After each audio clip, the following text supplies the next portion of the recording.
picture this. It's 1926. You walk down a dark alley, you walk up to an unmarked door, you knock there. All of a sudden somebody opens up, a guy in a fedora, he's there. He asks you for a password. You give him a password.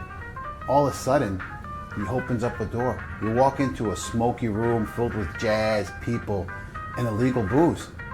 And tonight, we're stepping into that room, talking speakeasies, the madness of Prohibition, and yes, we're gonna be making one of the most iconic cocktails that survived the era, the Sazerac. So guys, welcome to a special episode of Speakeasy Drink Better. So pour yourself something stiff, pretend it's illegal, and let's get into it. It's 1920, and Prohibition has officially started. The 18th Amendment has now prohibited the production, distribution, and consumption of alcohol. Yeah, but why? They said alcohol was the root of all evil.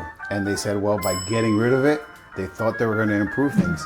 But actually, made it worse. It created all this other areas for crime, organized crime, corruption, you know, and then the birth of the secret bars, which are known as speakeasies, which basically means you had to speak easy, speak quietly. And these were usually located behind hidden doors, basements, and alleyways. So, I mean, think about it. You're trying to ban alcohol. America has been drinking alcohol for over 300 years. And all of a sudden you say, nope, no more alcohol. It's causing health problems, there's crime, poverty, and they were all blaming it all on alcohol. Did it stop it? Heck no. It only re-emphasized it. It was the start of the gangsters. Al Capone is one of the most prominent figures from that era. These guys found a way to profit off of it. You know? Exactly. And on top of it all, I mean, people just wanted to go out and socialize, and they're finding ways to go around it, right? So that's why the speakeasy was created. It was a way to, it was unadvertised. You had to kind of know somebody to get in. It was by password. There was bribery going on. So, hey, people found the way. And in the end, it had the opposite effect on the economy. It actually ended up hurting the economy because a lot of tax revenue was lost during this era, especially around the Great Depression, eventually putting an end to Prohibition. In 1933, the 21st Amendment repealed the 18th Amendment.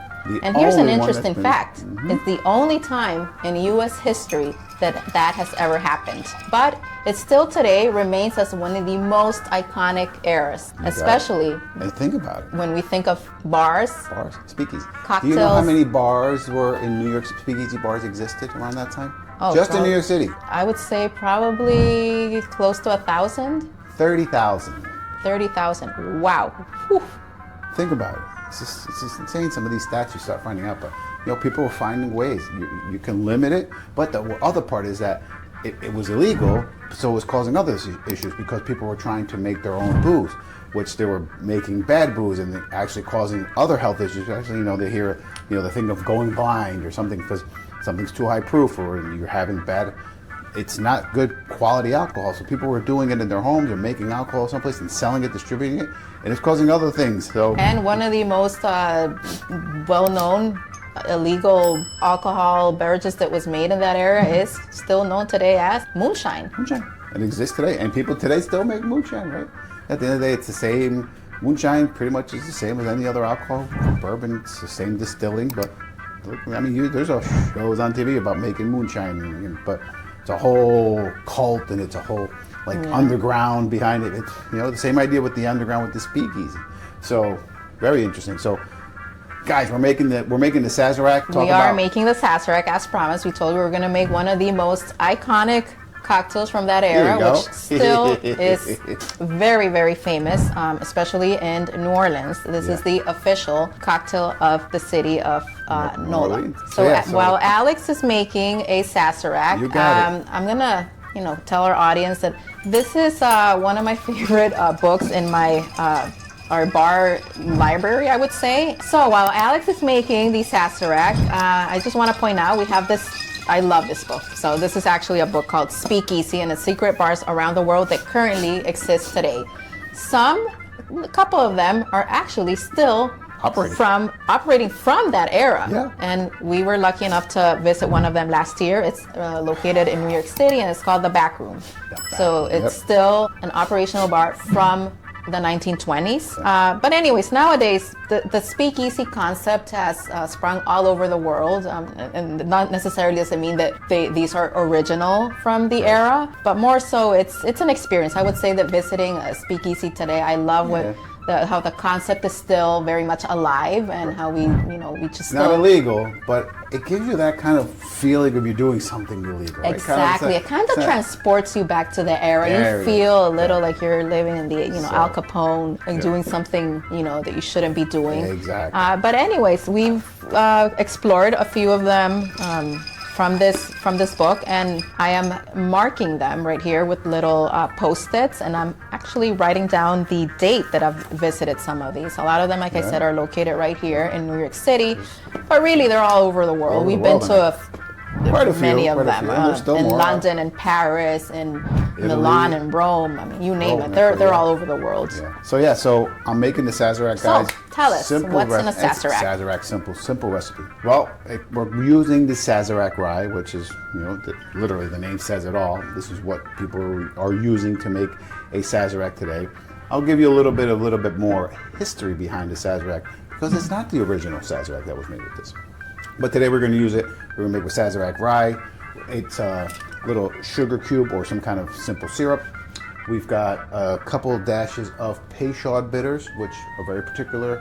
You need Peychaud bitters for this to make the Sazerac.